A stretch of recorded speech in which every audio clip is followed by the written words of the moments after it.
Hai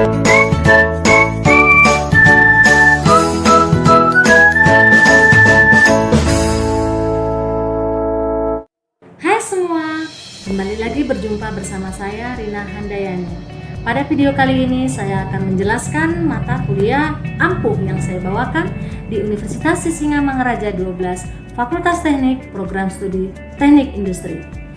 Pada program studi Teknik Industri, saya membawakan 5 mata kuliah ampuh. Yang pertama adalah mata kuliah pengantar ekonomika. Yang kedua adalah mata kuliah organisasi dan manajemen industri. Untuk mata kuliah ketiga, saya membawakan mata kuliah penjamin dan pengendalian mutu. Untuk mata kuliah keempat, saya membawakan teknik keselamatan dan kesehatan kerja. Dan mata kuliah terakhir atau kelima adalah mata kuliah manajemen dan logistik. Untuk mata kuliah pengantar ekonomika, saya membawakannya pada semester 2 atau genap, di mana bobot SKS-nya ada 2 SKS. Persyaratan dalam mengikuti pengantar ekonomika adalah mahasiswa harus sudah mempunyai pemahaman awal tentang disiplin teknik industri. Mata kuliah pengantar ekonomika ini membahas tentang teori dan metode-metode ilmu ekonomika dalam rangka menjelaskan aktivitas pokok dalam perekonomian, yaitu aktivitas produksi, distribusi, konsumsi, serta bagaimana kegiatan ekonomi dalam masyarakat berjalan baik dalam skala mikro maupun makro. Tujuan dari pembelajaran ini adalah mahasiswa dapat memahami tata kehidupan perekonomian, mengembangkan kreativitas untuk berusaha dan mandiri. Pembelajaran ini biasanya saya lakukan secara tatap muka dan juga online atau daring.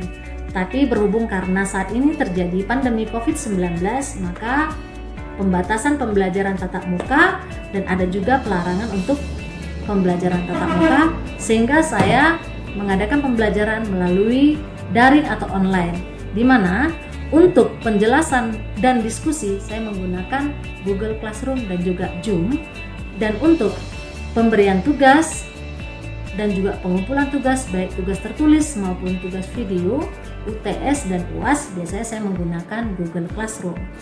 Nah, karena sifat mata kuliah pengantar ekonomika ini berupa introductory ataupun bersifat pengantar, maka asesmen yang saya gunakan dengan memberikan soal-soal, baik itu pada tes, kuis, dan soal ujian UTS maupun UAS. Kemudian mata kuliah yang kedua adalah mata kuliah organisasi dan manajemen industri. Mata kuliah organisasi dan manajemen industri ini saya bawakan di semester 4 atau genap dengan bobot SKS 3 SKS. Persyaratan untuk mengikuti organisasi dan manajemen industri ini adalah mahasiswa sudah mengikuti pengantar teknik industri. Mata kuliah ini dirancang untuk memahami aktivitas perusahaan dalam menjalankan fungsi-fungsi manajemen dan organisasi melalui perencanaan, organisasi, pengarahan, dan pengendalian. Tujuan pembelajaran ini adalah agar mahasiswa mampu menyusun struktur organisasi berdasarkan pembagian kerja, rantai komando, dan rentang kendali dari anggota organisasinya. Pembelajaran ini juga masih saya lakukan melalui daring, di mana untuk penjelasan dan diskusi saya menggunakan aplikasi Google Meet dan juga Zoom, dan untuk pemberian tugas atau pengumpulan tugas baik secara tertulis maupun video, UTS dan UAS, saya menggunakan Google Classroom. Nah, karena mata kuliah organisasi dan manajemen industri ini bersifat reinforcement ataupun penguatan, maka asesmen yang saya lakukan di mata kuliah ini adalah dengan memberikan soal ujian dan tugas yang sesuai untuk keperluan penguatan CPL-nya. Kemudian untuk mata kuliah yang ketiga adalah mata kuliah penjamin dan pengendalian mutu. Mata kuliah penjamin dan pengendalian mutu saya bawakan di semester 6 atau genap, di mana jumlah SKS-nya ada 3 SKS. Persyaratan untuk mengikuti mata kuliah ini adalah mahasiswa sudah mengikuti mata kuliah statistik industri.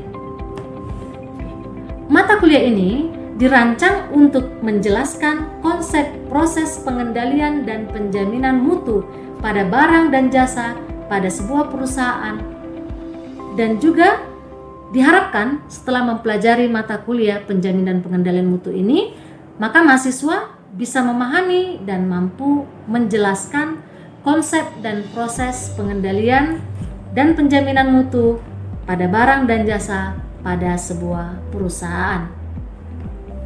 Pembelajaran di sini juga saya masih menggunakan daring atau online dengan menggunakan seperti tadi, yaitu aplikasi Zoom dan juga aplikasi Google Meet. Dan untuk pengumpulan tugas baik tertulis maupun video dan juga UTS dan UAS saya menggunakan aplikasi Google Classroom.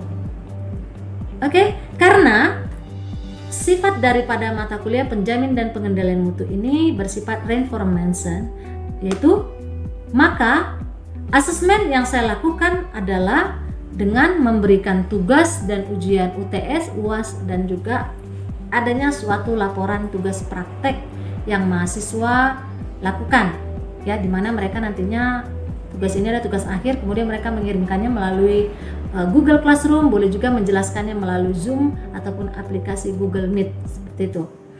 Oke, kemudian untuk mata kuliah yang keempat adalah mata kuliah Teknik Keselamatan dan Kesehatan Kerja, di mana mata kuliah ini saya bawakan di semester 5 atau ganjil dengan bobot SKS 2 SKS. Persyaratan untuk mengikuti mata kuliah ini adalah mahasiswa tersebut sudah mengikuti mata kuliah ergonomi dan perancangan sistem kerja.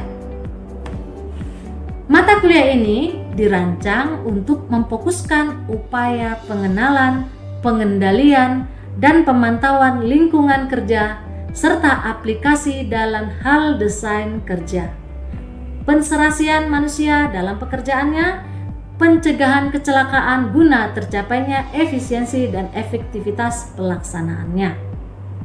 Tujuan daripada pembelajaran teknik keselamatan dan kesehatan kerja ini adalah diharapkan mahasiswa mampu memahami sistem terintegrasi sesuai standar teknis keselamatan dan kesehatan lingkungan yang berlaku dengan mempertimbangkan aspek kinerja dan keandalannya, kemudahan penerapan dan keberlanjutan, serta memperhatikan faktor-faktor ekonomi, sosial, dan kulturalnya.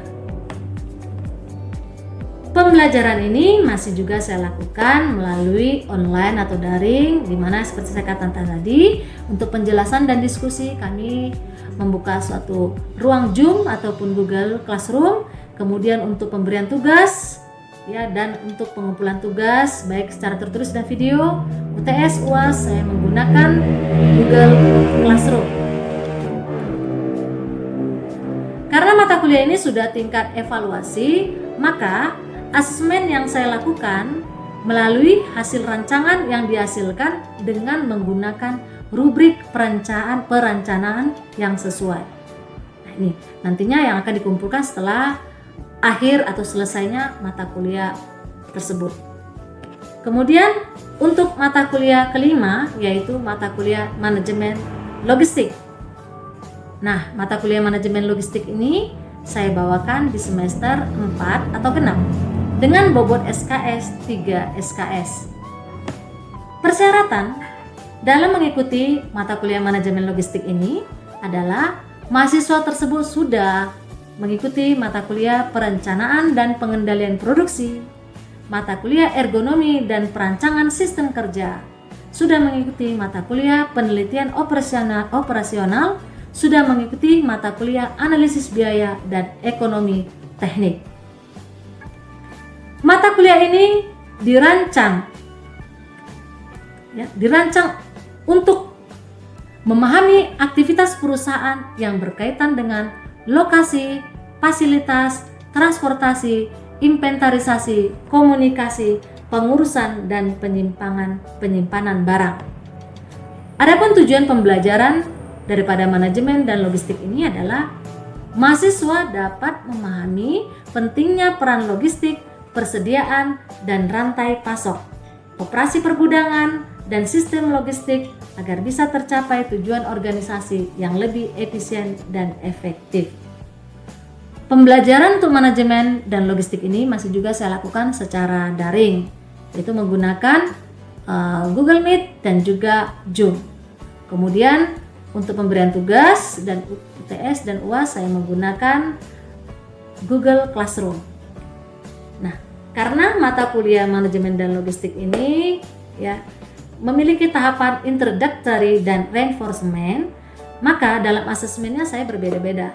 Di mana dalam introductory itu saya memberikan asesmen dengan memberikan soal tes atau kuis, ujian UTS dan UAS. Dan untuk tahapan reinforcementnya, maka asesmen yang saya gunakan adalah memberikan soal ujian sekaligus dengan pemberian tugas mendesain secara sederhana yang dikumpulkan juga pada saat UAS selesai ataupun selesai UASnya nanti. Oke, kemudian untuk kelima mata kuliah yang saya ampu ini, saya mempunyai kriteria agar mahasiswa itu bisa lulus nantinya dari saya. Sebenarnya tidak ada yang sulit ya, yaitu yang pertama adalah satu, kehadiran. Mahasiswa harus menyiapkan kehadirannya sebanyak 10%. Kemudian yang kedua, tugas, yaitu harus memenuhi sebanyak 20%. Kemudian yang ketiga adalah ujian tengah semester atau UTS harus memenuhi 30%, dan yang keempat adalah ujian akhir semester atau UAS harus mencapai 40%. Nah, jika keempat kriteria ini sudah dipenuhi oleh mahasiswa tersebut, maka saya meyakinkan bahwa mahasiswa tersebut akan lulus dari mata kuliah yang saya ampuh tadi. Baik, demikianlah video penyampaian penjelasan mata kuliah ampuh yang saya bawakan di Universitas Sisingamangaraja 12 Tapanuli, Fakultas Teknik, Program Studi Teknik Industri. Kiranya video ini bisa berguna bagi kita semua, dan saya berharap kepada kita agar kita tetap semangat dan tetap dalam prokes. Sampai jumpa di lain kesempatan video saya lainnya, dan salam dari saya.